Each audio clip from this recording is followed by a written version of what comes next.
prezados, este vídeo vem dar mais uma prova, vem apontar um outro registro muito importante para nós nos situarmos nesse tempo presente, esse tempo de angústia, de aflição para a humanidade.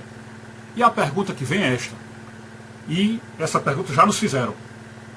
Existe na Bíblia alguma prova de que antes da volta de Jesus haveria um assassinato em massa da humanidade? Se antes da volta de Jesus haveria, se há na Bíblia uma prova de que haveria um assassinato em massa da humanidade. Bem, só nos resta então levantar a questão da seguinte forma. Nós não podemos, da Bíblia, usar apenas a letra, ou seja, usar somente o que ela está dita, vamos dizer assim, explicitamente, expressamente na letra, aquilo que foi escrito. Não há possibilidade de você alcançar a verdade vendo essa verdade só na letra. Lembra que o apóstolo São Paulo falava, a letra mata, mas o Espírito vivifica, né? Então é necessário que você tenha a visão para ver além da letra, né? Então, para nós chegarmos lá na questão do assassinato em massa nas vésperas da volta de Jesus, nós vamos nos lembrar de duas coisas. Vou dar dois exemplos. De que existe a verdade que é passada pela letra. Então existe a verdade que você vê na letra e existe a verdade que você vê nas entrelinhas. Ou seja, a verdade que você vê por baixo da letra. E então eu vou dar dois exemplos de verdades que não estão explícitas na letra, não estão bem claras na letra, mas que você por baixo da letra ou nas entrelinhas você vê. O primeiro exemplo que eu dou qual é? É o da palavra trindade. A palavra trindade você não vê na letra. Ela não aparece na Escritura Sagrada. Então, se você for seguir só a letra, o seu Deus não será um Deus trino. Não será um Deus, Deus Pai, Deus Filho, Deus Espírito Santo. Não será. Será aquele mesmo Deus dos judeus, que é o chamado Deus Eu Sou, ou o Deus Jeová, né? Deus Jeová, e o mesmo Deus de outras religiões que só acreditam num Deus, como é o caso, por exemplo, dos testemunhos de Jeová, né? Então, você não seria um cristão, né? Porque cristão é aquele que crê em Deus Pai, Deus Filho, Deus Espírito Santo. Então, na Escritura Sagrada existem passagens que você vê nas entrelinhas, que ela aponta para um ser que é feito em três pessoas num só Deus, e um Deus em três pessoas. Então há trechos na Escritura Sagrada que apontam para isso. Eu vou citar só dois. Na criação do homem, quando a Escritura Sagrada expressa a vontade do Criador, está escrito lá, e façamos o homem à nossa imagem e semelhança. Ora, se isso era no início da criação e nada havia antes, e está escrito lá, façamos o homem à nossa imagem e semelhança, quem seria esse nossa? Quem seriam esses seres que estão criando? É claro que isso aí se refere a Deus Pai, Deus Filho e Deus Espírito Santo. Porque nós fomos criados à imagem e semelhança de Deus, portanto nós temos em nós também uma trindade. O homem também é uma trindade. Só que a nossa trindade é corpo, mente e alma. Ou corpo, alma e espírito. Ok?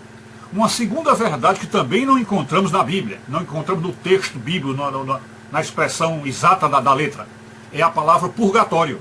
Não existe. Isso aí não existe na palavra de Deus. Você não encontra purgatório lá.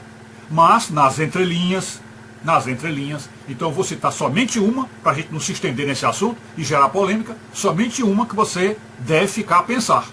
Foi no momento em que Jesus disse, aquele que crê em mim, ainda que esteja morto, viverá. Aquele que crê em mim, ainda que esteja morto, viverá. É óbvio que está na cara que existe a possibilidade, né, dentro da sua mente, da sua inteligência, de ver que se Jesus diz que aquele que está morto poderá crer nele e se salvar, então deixou aí uma porta aberta para que nós creiamos no purgatório, né? E lá explicitamente está em São Pedro, lá na segunda epístola de Pedro, o momento em que Pedro diz, por esta razão foi o evangelho pregado também aos mortos. Por esta razão foi o evangelho pregado também aos mortos. Então isso mostra que nas entrelinhas a palavra purgatório está lá, ok? Este nosso canal fez uma série de vídeos falando sobre este assunto, e eu vou deixar na descrição o vídeo número 1 da série, para que você assistindo o número 1, você veja os outros, e aí você terá as outras provas do purgatório dentro da Bíblia, ok? Mas como o nosso assunto não é este, o nosso assunto se trata de quê? De onde estaria na Bíblia uma prova no texto, que não é no texto, ela está nas entrelinhas, de que haveria um assassinato em massa antes da volta de Jesus. Bom, Então o único texto que eu vou pegar para vocês, como também só peguei um aí para a Trindade e para o Purgatório, vou pegar só um texto, quando é aquela passagem onde Jesus diz: se aqueles dias não fossem abreviados, nenhuma carne se salvaria. Se aqueles dias não fossem abreviados, nenhuma carne se salvaria. Percebo que aí o assassinato em massa, o genocídio está aí, porque a Escritura não está dizendo, se aqueles dias não fossem abreviados, nenhuma alma se salvaria. Não é isso que a Escritura está dizendo. Não está falando de uma alma, de salvação eterna. Não está falando disso. A Escritura Sagrada fala que nenhuma carne se salvaria. Significa dizer que haverá uma ameaça física, uma ameaça que vai atingir os corpos físicos das pessoas que estiverem vivas. Então, essa ameaça chegará para os que estiverem vivos e muita gente morrerá. Morrerá no sentido de morte física. Muita gente morrerá. Tanto é que ele diz então, olha, se Deus não tivesse abreviado aquele tempo, nenhuma carne se salvaria. Isto é, morreríamos todos. Não ficaria ninguém vivo. Ok? Então está aí o texto bíblico, que nas entrelinhas você vê claramente que existe um genocídio profetizado para ocorrer antes da volta de Jesus. Ok? Então é isso. Fiquem com Deus, saúde e paz, tudo de bom.